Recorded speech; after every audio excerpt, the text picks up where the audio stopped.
Episode की शुरुआत में हमें दिखाया जाता है कि समुद्र में काफ़ी बड़ा तूफान आया होता है। उनका शिप समुद्र के तूफान में फंस जाता है और गाय सेंसे की तो हालत बिल्कुल ख़राब हो ही होती है। बिल्कुल ही पहले ही उनकी तबीयत ख़राब थी पर नारुतो काफ़ी खुश था। वो कह रहा था चलो जल्दी चलो, किसी आइलैंड पर उतरते हैं। फिर वो देखने लग जाता है कोई आइलैंड आसपास है क्या नहीं।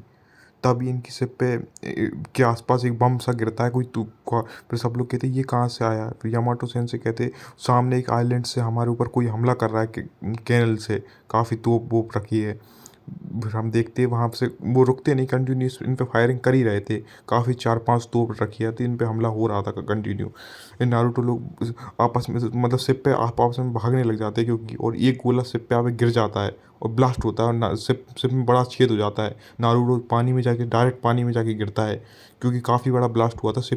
इनका शिप बिल्कुल टूट चुका होता है, समझ लो पूरा टूट गया होता है शिप बिल्कुल। उसके बाद हमें दिखाया जाता है कुछ बड़ी बड़ी शिप इनकी तरफ आ रही है। पर हमें पता चलता है ये लोग पायरेट्स जो समुद्र में हमला करते हैं वो शिप लूटने के लिए। फिर हमें दिखाया जाता है इनके कैप्टन को। इनका कैप्टन कहता है कि जो भी सामान हो सब लूट लो सब, और सारा सामान मेरे पास लेके आओ। फिर इसके क्रू के आदमी कहते हैं ठीक कैप्टन। उसके बाद नारुतो से देख लेता है और उसके ऊपर हमला करता है डायरेक्ट पानी से निकल के। क्योंकि नारुतो काफ़ी गुस्से में था, इसने उसके सिर पे हमला किया। पर इसके कैप्टन को कोई दिक्कत नहीं थी, हंस रहा था नारुतो को देख के। ये नारुतो का हेडबैंड उससे छीन लेता है और उसको दूर फेंक देता है। उसके बाद उसके उसके बाद ये हंसने लग जाता है उसको देख के। फिर नारुतो फिर से हमला करने की कोशिश करता है और इसकी तरफ मतलब दौड़ के आता है और हमला करता है। इस बार ये नारुतो को एक काफ़ी तेज़ लात मारता है और नारुतो का दूर जाके गिरता है काफ़ी। उसके बाद एक शिप आती है पानी के अंदर से, नारुतो को अपने अंदर ले लेती है अपने अंदर। फिर कैप्टन शॉक हो जाता है काफ़ी, कहता है ये क्या हुआ, वो बच्चा कहाँ चला गया।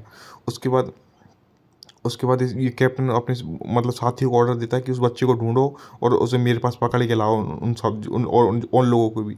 उसके बाद भी ये लोग रुकते नहीं हैं और कंटिन्यू पानी के अंदर फायरिंग करते रहते हैं, जब तक कंटिन्यू करते रहते हैं। फिर उसके अंदर पानी के अंदर हमें दिखाया जाता है कि वो शिप के अंदर नारुतो वो पानी के अंदर है। फिर हमें पता चलता है ये सिर्फ यामाटो ने अपने वुड वुड स्टाइल jutsu से बनाया है। और गाय सेन से कहते हैं कि चलो ठीक है यामाटो, कम से कम तुम हमारे साथ हो, हम बच गए नहीं, अभी तक तुम मर गए होते उसे। फिर यामाटो से कहता है कि इसको मैं ज़्यादा देर तक नहीं कंटिन्यू नहीं रख सकता। उसके बाद वो पायरेट्स मतलब अभी भी उनको बच्चों को उनको ढूंढ रहे हैं नारुतो को और उसके साथियों को। उसके बाद वो पायरेट्स कहता है चलो उस आइलैंड पे देखते, वहाँ तो नहीं गए वो बच्चे।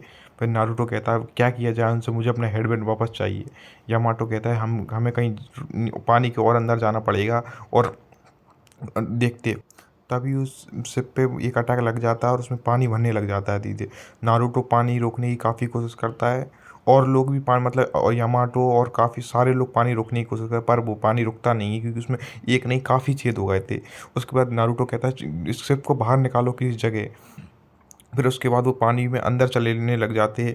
फिर अंदर उन्हें एक एक जगह मिलती है, मतलब एक टनल मिलती है, टनल उसमें उसके अंदर वो शिप को बाहर निकालते हैं। और जैसे ही शिप बाहर निकलती है यामाटो से उसको सबमरीन को मतलब शिप में कन्वर्ट कर देते हैं। वो पहले सबमरीन थी ना, और वहाँ शिप में कन्वर्ट कर देते हैं। उसके बाद वो सेफली मतलब वहाँ से उसके शिप में से बाहर नीचे उतर आती है। उसके बाद वो आसपास देखने लग जाते हैं यहाँ क्या है। फिर उसके बाद कहते हैं यहाँ लोग रहते होंगे क्योंकि यहाँ पर सीढ़ियाँ है देखो। उसके बाद नारुतो उनके साथ नहीं जा रहा होता, वो पानी में तक वापस जाने लग जाता है। तो यामाटो से रुकता है कहाँ जा रहे हो। वो कहता है नहीं मुझे अपना हेडबैंड चाहिए। फिर उसके बाद यामाटो गिर जाते हैं नीचे और फिर नारुतो कहता है क्या हुआ। फिर यामाटो कहते हैं मैं काफ़ी कमज़ोर हो गया हूँ, मैंने वो स्टाइल का ज़्यादा यूज़ कर लिया है। फिर वहाँ एक गर्म पानी का झरना था जहाँ नारुतो बैठा और यामाटो सेंसे वहाँ पर उस पानी में नहाने ही लग गए क्योंकि वो काफ़ी थक गए थे। और नारुतो भी उनके साथ बैठ गया। फिर हमें दिखाया जाता है गाय सेंसे बिल्कुल बहुत ज़्यादा डरे हुए होते हैं, उन्हें क्या देख लिया जाने। फिर हमें दिखाया जाता है एक इंसान वहाँ पड़ा होता है बिल्कुल घायल सूखा हुआ, बिल्कुल मर चुका होता है वो फिर उसके बाद आयोवा उसके पास आता है और उसके लिए दुआ करता है कि तुम्हारी आत्मा को शांति मिले। उसके बाद इस विलेज का मुझे मतलब पास्ट दिखाया जाता है कि विलेज के लोग पास्ट में आराम से रहते थे, पर आराम से मतलब खुशी खुशी रहते थे, और ये उन्हीं में से ये इंसान है। फिर हमें बताया जाता है कि एक उस पायरेट इस पे कैसे आया। इस पायरेट यहाँ इस आइलैंड पे आया और वो सारे आइलैंड के लोगों को मारने लग गया है। उसने काफ़ी लोगों को मार दिया। जो लोग यहाँ से भागना चाहते थे उन्हें भी मार दिया, और जो लोग उसके साथ रहते थे उन्हें तो वैसे ही वो मारता ही था, उनसे पैसे हड़पता था, नहीं देते थे उन्हें मार देता था। ये क्योंकि वहाँ एक बुक पड़ी थी, उसमें ये सब कुछ लिखा था नीचे।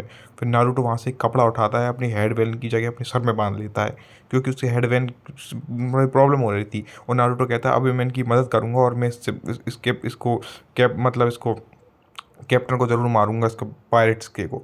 उसके बाद नारुतो बिल्कुल तैयार हो जाता है लड़ने के लिए। वो कहते हैं नहीं, हमें भी प्लान बनाना हो कुछ। उसके बाद वो लोग सब बात करने लग जाते हैं गाइसेन से। वो लोग वो मतलब प्लान बनाते, तैयारी करते जाने के लिए। फिर नारुतो उस शिप को बाहर खींचता है अपने शैडो क्लोन की वजह से, सतह पे। फिर उसे खींचने लग जाते हैं, वो लोग भी मदद करते हैं, नारुतो अकेला तो कर नहीं पाएगा। उसके बाद वो लोग भी उसका सब लोग मदद करने लग जाते हैं उस शिप को बाहर निकालने के लिए। और धीरे धीरे करके वो शिप को बाहर निकाल ही लेते हैं बिल्कुल। उसके बाद नारुतो काफ़ी थक जाता है बिल्कुल, क्योंकि वो बहुत बहुत मेहनत करनी पड़ी थी ना उस शिप को बाहर निकालने के लिए। ये लोग थक जाते हैं। उसके बाद फिर ये लोग हमला करने के लिए तैयार होते हैं और काई सेंसे कहते हैं चलो ठीक है अब हमला किया जाए, चलो नारुतो तुम शुरू करो हमला। उसके बाद नारुतो कहता है हाँ ठीक है सेंसे, मैं स्टार्ट करता हूँ। उसके बाद नारुतो उस बोट को धक्का मार मतलब एक लकड़ी का उठा लेता है, काफ़ी बड़ा बोट का हिस्सा होता है वो टूटा हुआ। वो लकड़ी का हिस्सा लेके और नारुतो फिर बाहर जाने लग जाता है। और बोट को और लोग लेके आ रहे थे साथ में। और फिर ऊपर एक झरना जा रहा होता है उस पहाड़ से नीचे। उस टाइम वो दिखाया जाता है। फिर हमारे वो पायरेट दिखाया जाता है। वो एक उनका पायरेट का एक क्रू कहता है कि हमें वो नहीं मिला, तो वो उस पायरेट को मार देता है। फिर नारुतो हमला करने के लिए तैयार था। उसके बाद नारुतो वहाँ पर आता है अपना लकड़ी का लेके। वो नारुतो को देखते ही मतलब वो तोप चलाने लग जाते। पहले ही से नारुतो दिख गया था उन लोगों को, इसलिए वो तोप वोप से हमला करना उन्होंने स्टार्ट कर दिया था पहले ही। वो नारुतो फेंक के उसकी तोप में वो लकड़ी का घुसा देता है, वो तोप फट जाती है वहाँ पर। और जैसे ही फिर नारुतो वहाँ से भागने लग जाता है। सब लोग नारुतो को देख के नारुतो वो कैप्टन कहता है चलो पकड़ो उसे। तो जितनी भी शिप थी सब नारुतो की तरफ आने लग जाती है। फिर नारुतो एक और लकड़ी उनकी तरफ फेंकता है बड़ी सी, पर उन्हें कुछ नहीं होता है। फिर कैप्टन कहता है पकड़ो उसको। फिर सारी शिपें नारुतो के पीछे आ जाती है। ये नारुतो इन लोगों का प्लान था कि वो कुछ उन लोगों ने एक प्लान बनाया था, इसलिए वो जानबूझ के उन्हें अपने पीछे आने दे रहा था। उसके बाद वो सब लोग शिपें उसके पीछे पीछे आ रही थी। और फिर नारुतो उस कैप्टन से लड़ने की भी कोशिश कर रहा था, उसके लड़ने के लिए पहुंच गया। कैप्टन से वो नारुतो लड़ने लग गया काफ़ी ऐसे ही। कब कैप्टन के ऊपर हमला कर रहा, उसके बाद आपस में उन दोनों की लड़ाई चल रही थी कुछ वही ऐसे ही आपस में जैसे भी। उसके बाद हमारा सीन थोड़ा शिफ्ट होता। फिर हम देखते हैं ऊपर से पहाड़ से जो झरना उस जहाँ से झरना बह रहा था, वहाँ वहाँ पर वो लोग अपनी नाव वहाँ पर लगा के, और नाव से नीचे आ रहे थे बिल्कुल। नाव काफ़ी स्पीड में थी क्योंकि झरने के साथ नीचे बह के आ रही थी। इतनी स्पीड में थी नाव की कि जैसे ही वो नीचे आई हवा में ही उड़ने लगी। वहाँ से उसने जंप लगाया तो बिल्कुल वो हवा में उड़ने लगी। जो सिपाही नारुतो के पीछे थी वहाँ उनके ऊपर वो डायरेक्ट जाके मतलब टकराई उनसे, और सारी सिपें फट गई। और जितने भी पायलट थे सब पानी में गिर गए। उसके बाद नारुतो ने उस कैप्टन को हरा दिया था, और सब फिर उन जितने भी उसके क्रू के लोग थे नारुतो लोगों ने उस सबको बांध दिया, और बांध वहाँ पर हरा दिया और बांध दिया। और हमारे ये एपिसोड यहीं ख़त्म होता है। गाइस आपको एपिसोड पसंद आया हो तो चैनल को सब्सक्राइब करिए और वीडियो को लाइक कीजिए।